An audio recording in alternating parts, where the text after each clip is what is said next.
Waalaikumsalam, mari silahkan masuk.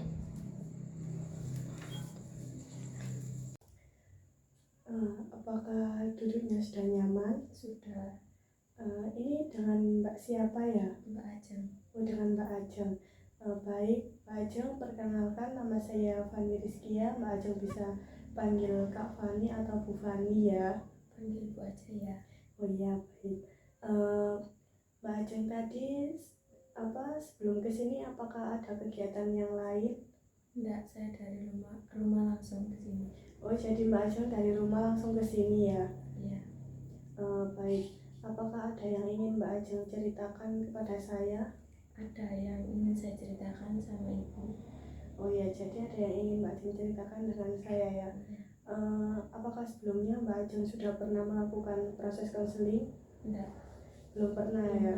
Ini baru pertama kali ya? Iya. Baik, di sini saya akan menjelaskan sedikit tentang bagaimana proses konseling ya Mbak Ajeng. Jadi perlu Mbak Ajeng ketahui bahwasanya saya di sini tuh sebagai konselor. Saya ini hanya sebagai perantara untuk memberikan proses bantuan kepada Mbak Ajeng. Tetapi semua keputusannya nanti selesai atau tidaknya masalah itu bergantung pada Mbak Ajeng sendiri ya. Oh iya, selain itu pertemuan kita bisa kurang lebih 30-45 menit. Mbak Ajeng berkenan yang berapa menit? 30 menit aja, Bu. Oh, jadi yang 30 menit aja ya? Iya. Baik Mbak Ajeng, nanti pertemuan kita ini tidak bisa hanya satu kali pertemuan saja ya. Nanti ada beberapa kali pertemuan, tetapi nanti kita jadwalkan kembali pertemuan yang selanjutnya. Saya bisanya di hari Rabu dan Sabtu. Mbak Ajeng berkenan di hari apa? Hari Sabtu. Di hari Sabtu ya, jamnya? Jam 4 sore. Jam 4 sore, waktunya apakah masih sama 30 menit? Iya. Ya, jadi kita bertemu kembali di hari Sabtu jam 4, waktunya 30 menit ya Mbak Ajeng? Iya. Ya. Baik Mbak Ajeng, kita sudah berbicara banyak ya tadi, jadi langsung saja ceritakan apa permasalahannya Mbak Ajeng saat ini. Jadi saya merasa marah dengan nenek saya karena saya selalu dibandingkan dengan adik sepupu saya.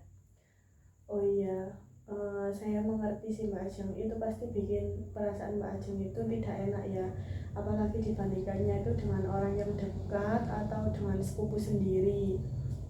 Iya, saya itu merasa usaha yang sudah saya lakukan tidak pernah terlihat. Baik, itu hal yang cukup berat ya Mbak Ajeng, rasanya itu seperti usaha kamu tidak dilihat, seperti itu ya? Iya. Oke.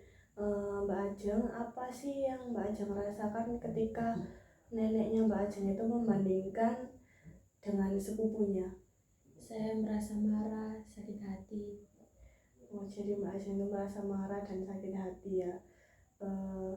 Ketika kejadian itu, apa yang biasanya Mbak Ajeng lakukan? Saya langsung masuk kamar dan menutup pintu dengan keras. Jadi Mbak Ajeng langsung masuk kamar dan menutup pintu dengan keras ya? Iya. Apakah dengan Mbak Ajeng melakukan seperti itu, neneknya tidak semakin marah? Ya, semakin marah. Semakin marah ya. Apakah ada pikiran yang lain? Tidak, Bu. Tidak ada ya. Ya. Apakah ketika kamu merasa marah sama nenek kamu, tidak merasa salah atas kejadian itu? Iya sih, saya merasa salah, tapi seharusnya saya tidak dibanding-bandingkan. Jadi apakah dengan nenekmu membandingkan kamu sama sepupumu itu berarti kamu itu cucu yang sangat buruk gitu? Tidak juga sih, Bu. Tidak ya. Apakah menurutmu pikiran seperti itu akan membantu apa malah membuat kamu semakin merasa tertekan?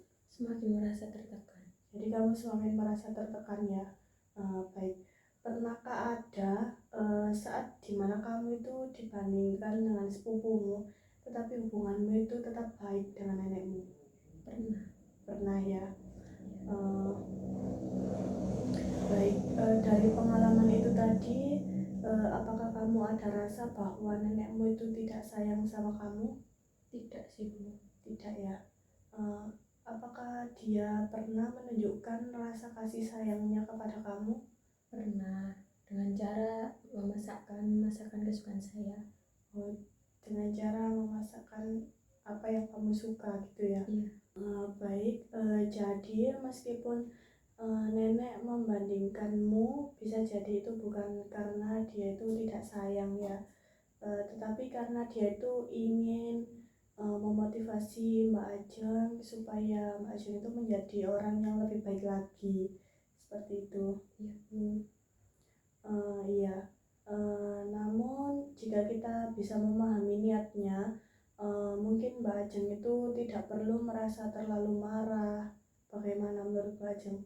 Iya, Bu, mungkin saya bisa tidak terlalu marah dan berpikir lebih positif. Iya. Bagaimana kalau kita mengganti keyakinan irasionalnya Mbak Ajeng tadi menjadi pikiran yang lebih rasional? Baik, Bu. Ya, misalnya seperti ini ya Mbak Ajeng. Misalnya, daripada saya berpikir nenek saya itu tidak sayang kepada saya, daripada berpikir begitu, Mbak Ajeng bisa berpikir seperti ini. Nenek saya itu mungkin punya cara yang kurang tepat, tetapi dia itu tetap peduli dengan saya. Seperti itu ya Mbak Ajeng. Iya, Bu. Mbak Ajeng bisa mencoba dulu ya.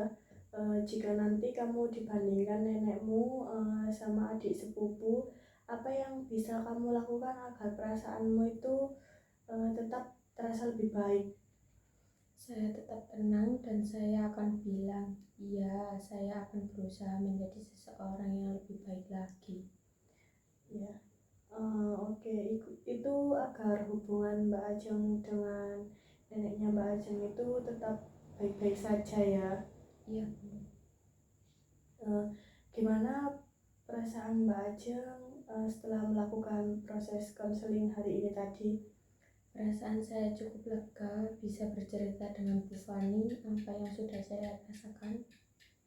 Ya, oke Mbak Ajeng, kan kita tadi sudah bisa ya, Mbak Ajeng juga sudah bisa merubah perasaannya yang irasional menjadi rasional. Mbak Ajeng juga tadi bisa mengontrol emosinya, dan jangan sampai mendobrak pintu lagi ya Mbak Ajeng.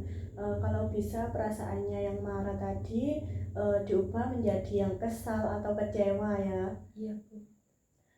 Oke, Mbak Ajeng, next kita ketemu di hari Sabtu ya, jam 4.30 ya. Terima kasih ya Mbak Ajeng sudah mau bercerita dengan saya. Iya, saya juga berterima kasih sudah mau mendengarkan cerita saya. Iya, Baik, Bu, saya pamit dulu. ya, terima kasih. Iya.